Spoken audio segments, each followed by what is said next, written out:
Fridtjof Schuon, L'œil du cœur, chapitre 5, des états posthumes.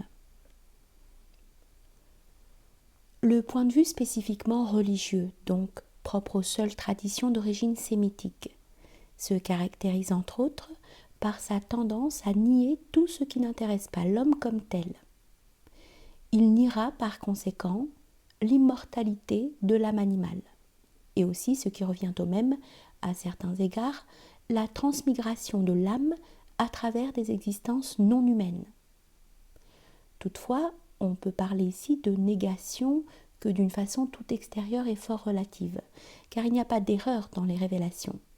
Il s'agit dans le cas présent plutôt d'une conception fort synthétique et simplifiée des états posthumes, dont la totalité se trouve réduite à 2 états éternels, le ciel et l'enfer. Si dans cette conception, l'âme animale est niée, c'est parce que n'étant pas humaine, elle ne peut pas participer directement aux moyens de salut et ne peut donc être sauvée à partir de son propre état. D'une façon analogue, tout état posthume ne correspondant pas à l'état humain sera assimilé, implicitement sinon explicitement, aux états infernaux. Du moins en est-il ainsi grosso modo lorsqu'il s'agit d'incroyants, sauf des réserves que la théologie permet toujours de formuler. Par contre, lorsqu'il s'agit de croyants, les mêmes états non humains pourront, en tant qu'ils n'impliquent pas la damnation, être assimilés au purgatoire ou au limbe, suivant les cas. Car il va sans dire que si les états non humains, nous ne parlons bien entendu pas des états angéliques, ni a fortiori de ceux qui les dépassent, peuvent à bon droit être assimilés à l'enfer parce qu'ils ne constituent pas le salut, on peut d'autre part, avec non moins de raison, assimiler ces mêmes états au purgatoire, parce qu'ils ne constituent pas la damnation.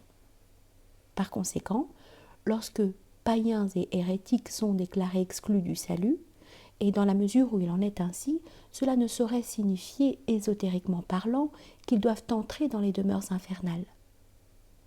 D'un autre côté, l'assimilation des états non humains ou infrahumains, si l'on préfère, à des états infernaux se justifie encore par le fait que la transmigration implique la souffrance, ou plus exactement l'alternance d'états heureux et malheureux, ce dont l'être n'est délivré qu'au paradis, et à plus forte raison au-delà. Mais cet argument est évidemment réversible et peut tout aussi bien servir à montrer que la transmigration, en tant que ces souffrances sont éphémères, n'est pas infernale, dans le sens absolu que prête à ce mot le point de vue religieux.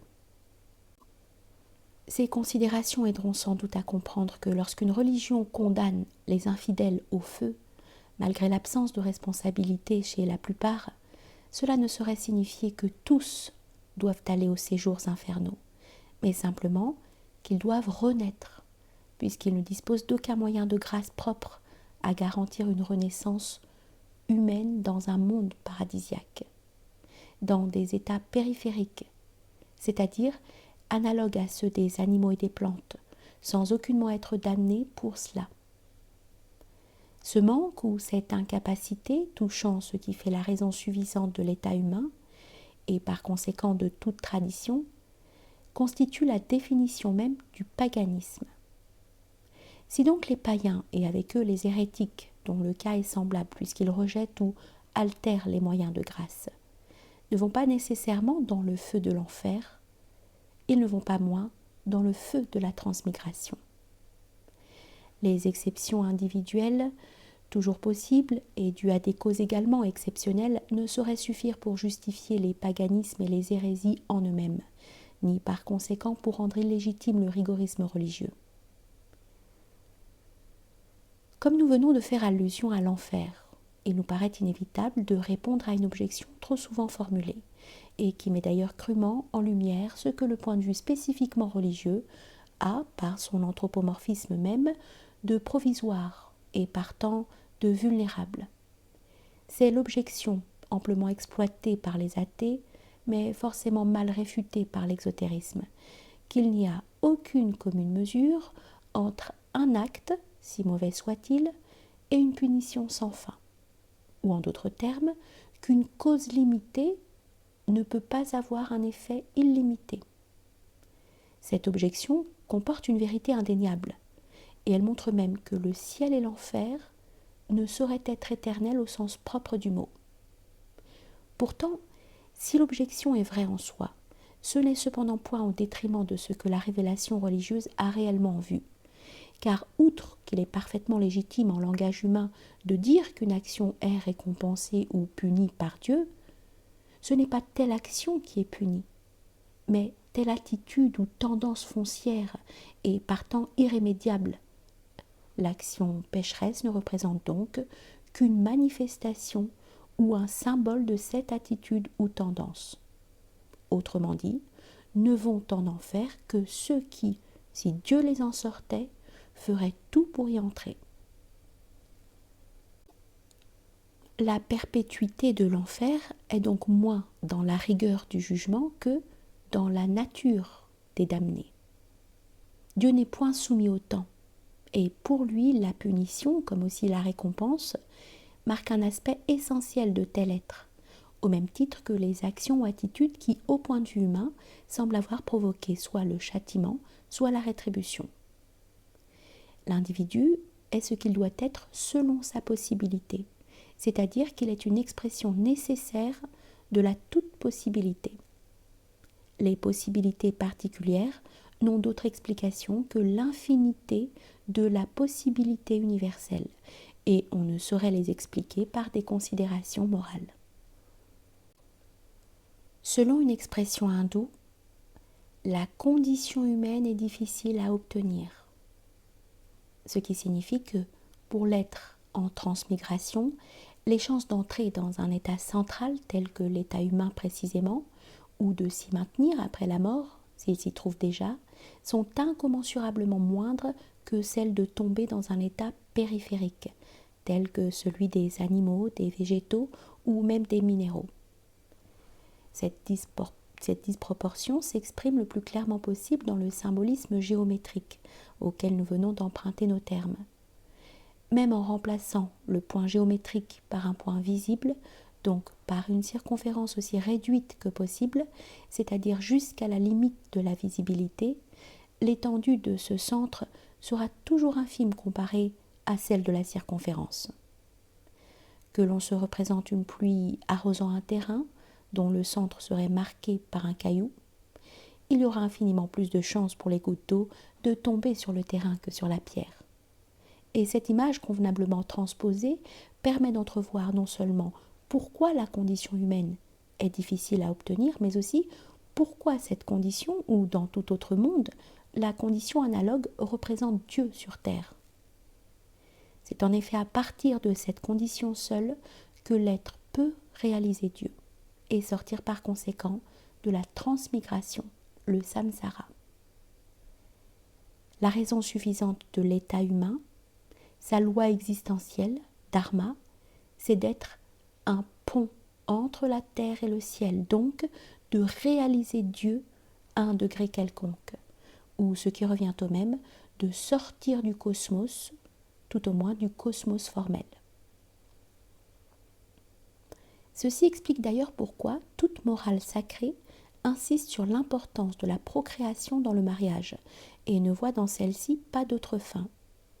La procréation, en effet, permet à des âmes errants, dans des états périphériques et passifs, analogues mais non identiques aux espèces animales, végétales et minérales de notre monde terrestre, d'entrer dans un état central, actif, libre, le nôtre, et d'y obtenir salut et délivrance.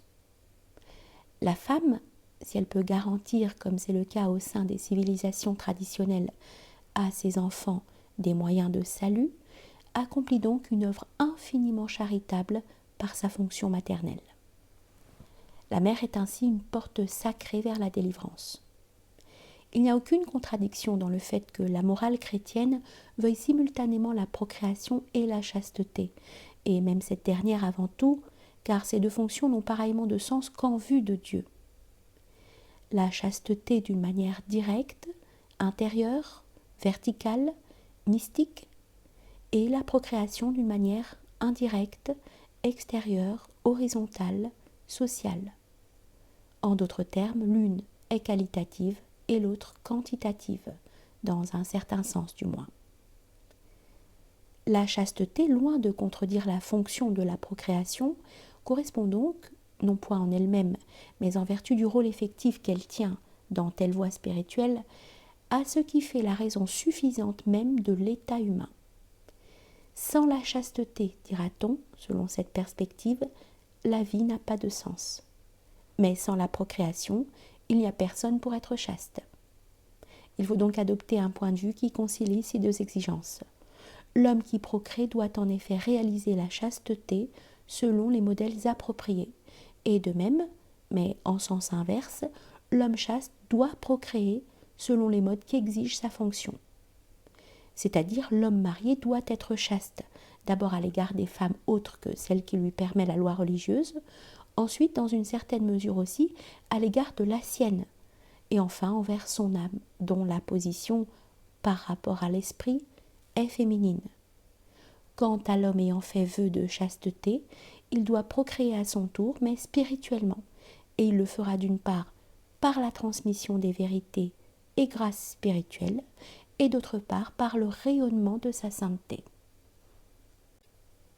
Ce que nous venons de dire implique que la chasteté selon la chair ne constitue point une exigence absolue, puisqu'elle est en elle-même une attitude strictement humaine. Quant à la chasteté spirituelle, dont la chasteté charnelle n'est qu'un support parmi d'autres également possibles, elle s'impose d'une façon inconditionnelle, car sans elle, il n'y a pas de sortie du monde illusoire des formes. Mais cette chasteté spirituelle pourra prendre des noms divers suivant les voies.